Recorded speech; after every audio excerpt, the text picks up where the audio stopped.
I'm Alan Lytle for 91.3 WUKY, your Lexington NPR news station, where it is time for another edition of Saving Stories with Dr. Doug Boyd from the Louis B. Nunn Center for Oral History in the UK Libraries. It's a segment where we feature interviews from the collection. Good day to you, Doug. It's good to be here. Doug, Appalshop filmmaker Elizabeth Barret recently passed away, and today we are remembering her landmark film, Stranger with a Camera.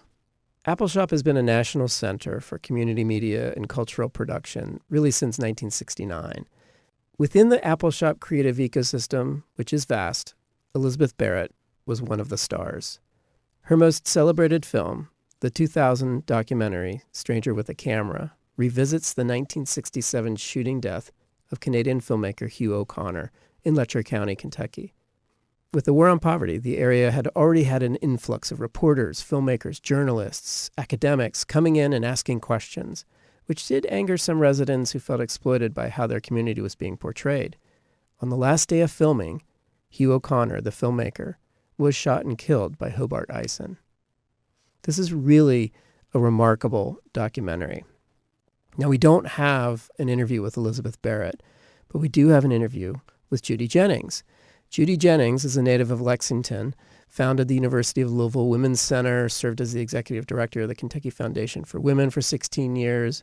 But before that, Jennings worked as a fundraiser for Appalshop from 1987 to 1991, where she met and admired the work of filmmaker Elizabeth Barret. Barret had just embarked on Stranger with a Camera when Jennings helped her win a National Endowment for the Humanities Production Grant. And over the next 8 years, the two worked together to co-produce the film just in time for Sundance Film Festival in 2000.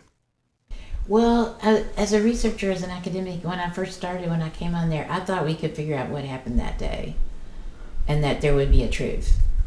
And that then we would be like, oh, here's what happened. And we know what happened. We know. And the people pretty much agree. But what you don't know is how much time elapsed. You know, like he shot once in the air to get off my land. Did he just go shoot? Or did he go like, okay? I mean, I think the best telling of it is really Calvin Trillin's telling, because we couldn't, that's the best telling of it. And even after all the research we did and all the people we talked to, there's not a whole lot to add to that story of what really happened. And that's why he tells, it was so good that he agreed to tell that story. I mean, I think we did want it to be a journey and a search. One of the things that transformed Stranger with a Camera was when Elizabeth Barret made the decision to not just be the filmmaker, but to actually appear in the film, adding a reflective dimension. In this clip, you'll also hear from the interviewer, Jeff Keith. Yeah, well, she didn't want to do it. We showed it a million times without her, and it was pretty far developed. And Eric Barnow's the one that finally said, you have to be in the film. So Elizabeth is one of the most private people in the whole world. I mean, really. And so she would not have wanted to be in it. And so her agreeing to be in it was a big deal for her. And she did it for the good of the film.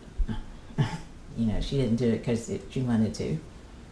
I feel like it gives it the film a sort of a narrative perspective and sort of velocity. It moves the viewer through the story, but also through the making of the film. And to hear you share how process oriented it was, and then also that there was so much debating, kind of speaks to one of my favorite things about the film, which is despite having that strong kind of narrative thread, it's searching, you know? And yeah, so thank you. Yes.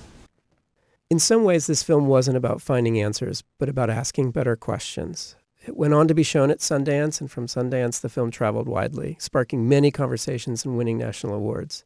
The Stranger with a Camera, Elizabeth Barret leaves a lasting legacy for anyone who picks up a camera and wants to document community. And this interview is online. All of our interviews from the Exploring Legacies of Appalshop Oral History Project are online at KentuckyOralHistory.org. And in honor of Elizabeth Barret, Appalshop has released the full film on their YouTube channel. Doug Boyd from the Louis B. Nunn Center for Oral History in the UK Libraries has been our guest again on Saving Stories. Have a good one. Thanks for having me.